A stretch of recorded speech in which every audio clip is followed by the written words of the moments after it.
I want to create something new here today, okay? So all of you know my friend, Mr. Hembo. So, Hembo, your title on Get Up technically is what? You were the researcher. Hembo was the researcher. He's brilliant at it and still provides a lot of research for a lot of people at ESPN, particularly me. But your actual title on Get Up is? A content producer. Content producer. So his primary job is the night before our shows. We're on every single morning on ESPN. You will call up one of the analysts that we have on. So today, for example, it was Jeff Saturday, right? You and Jeff will talk on the phone for whatever it is, a half hour the night before. You'll ask him a list of questions, and he will answer them, and that enables us to put together our show for the following day. Well, it occurs to me, because I get those notes. You put them together in these notes and send them out to the entire Get Up staff, and I realize there's gold in that stuff.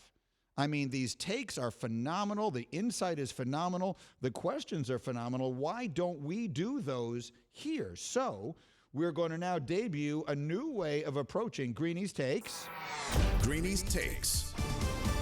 In which you will ask me the same questions that you are asking the Get Up analysts, and I will give you the correct answers. It's nice to hear from all these guys who played and all. I know they think they know a lot about football, but now you will get the actual answers from me. So let's get it started. Here we go.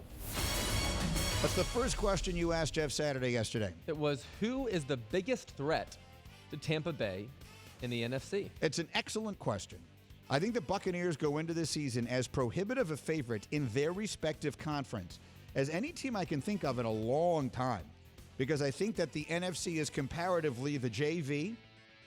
I think there were only maybe 2 or 3 teams. There are always surprises along the way, but reasonably, the list of teams that I could see winding up in the Super Bowl this year that would not floor me is like 4 deep. And one of them is the Rams. And so I'm going to say my answer to that is L.A. I think it's the Rams, the Packers, and then on the outside, I believe in the Washington football team. I think they will win their division going away. But even I have to acknowledge the likelihood here is that either Aaron Rodgers plays out of his mind and beats Tampa, or Matt Stafford does. Matthew Stafford is a fascinating person to me. We're going to finally get the truth. Matthew Stafford has been in the NFL for, 15 years? Close to that, 12 years, however many years it's been. And in that time, what we do not know is he a good quarterback who was just not able to lift this terrible franchise? Or is he a great quarterback that was just demolished by this terrible franchise? I'm not sure which one it is. We're going to get the answer. If the answer is that he's great, I actually think they're the biggest threat, and that's where I'm going to lay my bet. So Greeny's take on this is I believe the Los Angeles Rams, if everything goes right for them, are the biggest threat to Tampa Bay in the NFC. What's next? Can we already say that Mac Jones at 15 was the steal of the NFL draft? Absolutely, positively not. Jeff Darlington made this great point on TV with us this morning. Mac Jones, 4 months ago, was a guy that everyone was saying, it's a joke if San Francisco traded all the way up to take him at 3. You cannot be unworthy of being 3. And then the steal of the draft at 15. Mac Jones is actually the proof of something far more interesting than that.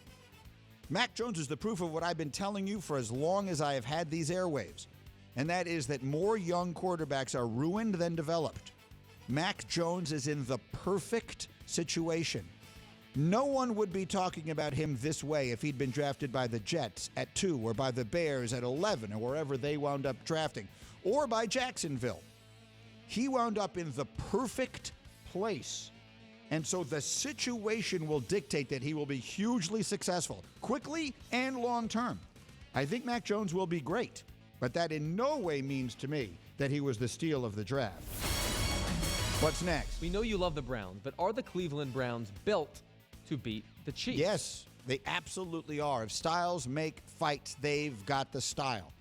I do not believe trying to go throw for throw, head-to-head with Patrick Mahomes is the way to beat Kansas City. At the end of the day, you beat Kansas City by making sure Patrick Mahomes spends most of the game watching.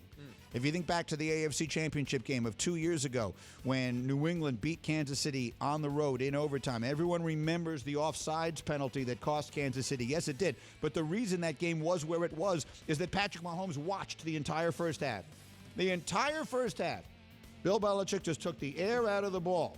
if you'll excuse that expression in New England. He iced the quarterback, and that's what Cleveland can do. They got the two-headed running punch, the 1-2 punch of those two guys, Hunt and Chubb. They're outstanding. Plus, they can make big plays on the offense when they need to. Plus, they have a vastly improved defense. Plus, they can get after the quarterback now with Myles Garrett and with Jadeveon Clowney. Yes, I believe Cleveland has the formula. They have the team. They have the best chance of beating Kansas City of any team in the AFC. One more. What was the other question you asked Jeff Saturday? Define it however you want, Greeny. Which player would you consider the X factor this season? I'll give you one per conference. So the way I took X factor was the player that you don't know what you're going to get. And if what you get is excellent, then you're talking about something special. And if what you get is bad, it's an important enough player that it ruins everything. And so that's how I chose my two. I believe the X factor player in the AFC is Baker Mayfield. I believe he proved last year that he's a good quarterback. If there's another level to him, he was the first pick in the draft. If there's another level to him, if Baker Mayfield becomes a great quarterback, I believe the Browns win the Super Bowl. Let me say that again. They are unquestionably good enough to win the Super Bowl if Baker Mayfield is a great quarterback. If he isn't, then it goes entirely the opposite direction. That's why he fits the bill. And in the NFC, there may never be a greater X factor anywhere ever than Ryan Fitzpatrick. Ryan Fitzpatrick, if he is really good, I gave you the stats last week.